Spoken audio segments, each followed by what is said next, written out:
Hey everyone, welcome to 59 Topps Friday, presented by Wax Pack Wisdom, where we talk baseball history through the cards we love.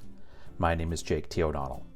We built the iconic 1959 Topps baseball set, and in this series we're going through every card to talk about the players, teams, and people who made up Major League Baseball in 1959. Today we'll cover cards 70 through 79 in the set. Card number 70 belongs to Harvey Kuenn of the Detroit Tigers.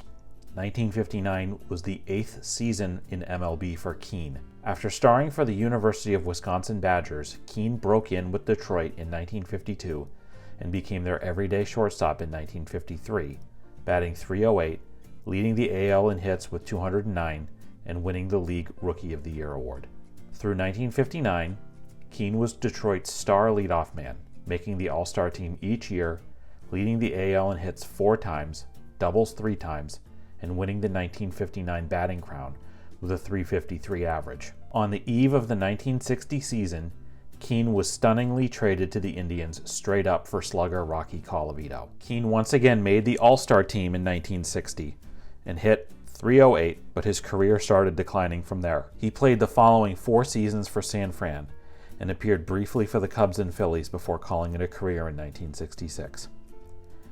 Kuenn was a coach for the Brewers in the 1970s, was interim manager in 1975, but later missed time dealing with numerous health ailments that eventually resulted in the amputation of his lower right leg in 1980.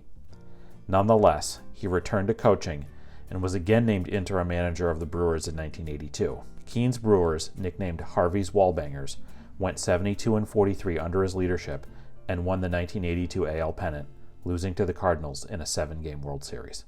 Card number 71 belongs to Don Bessent of the Los Angeles Dodgers.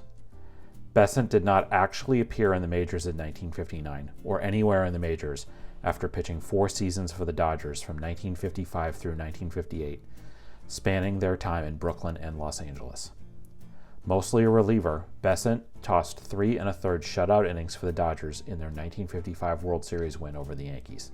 He also pitched 10 strong innings in the next year's World Series and was the winning pitcher in Game 2. After 1958, Bessent pitched a few years in the Dodgers, Indians, and Orioles minor league systems, and then retired in 1962. Card number 72 belongs to Bill Renna of the Boston Red Sox. 1959 was Renna's 6th and final MLB season.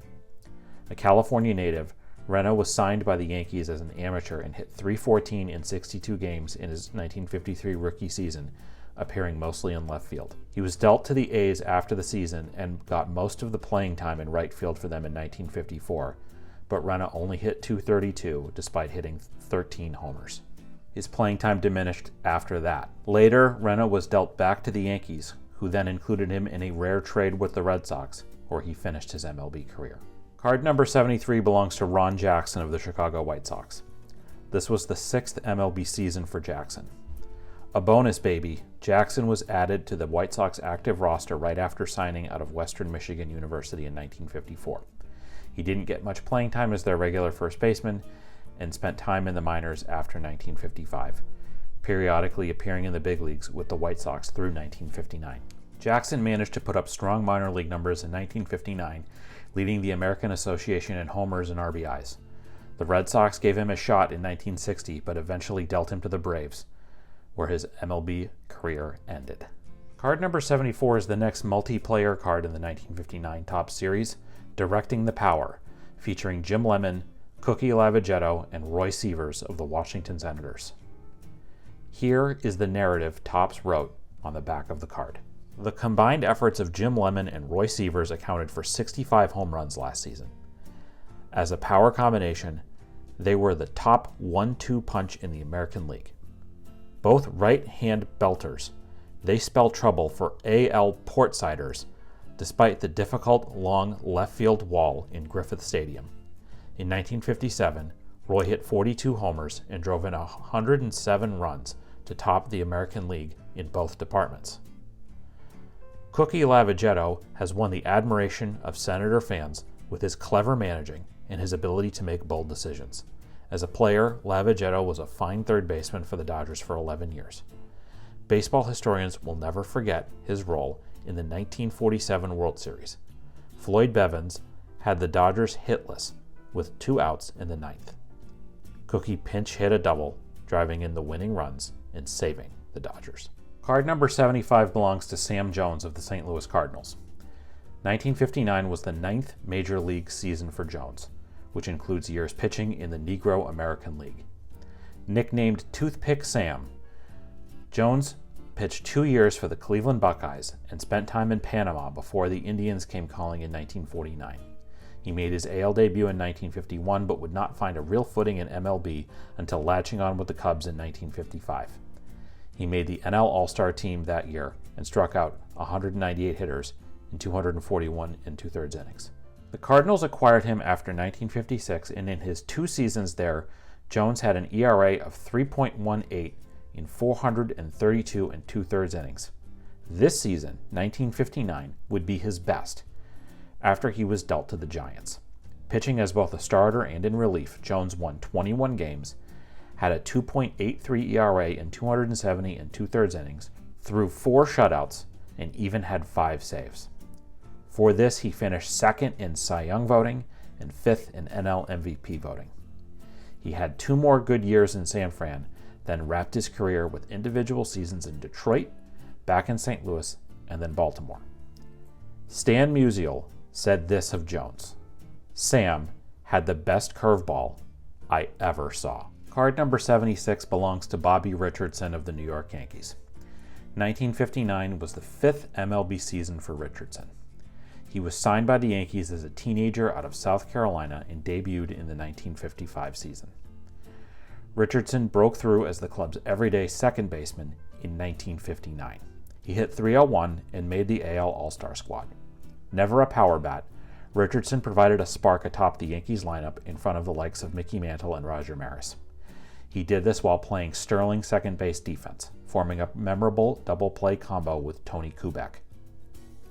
In 1960, despite the Yankees losing the World Series to the Pirates, Richardson was still awarded Series MVP after hitting .367 in the Fall Classic.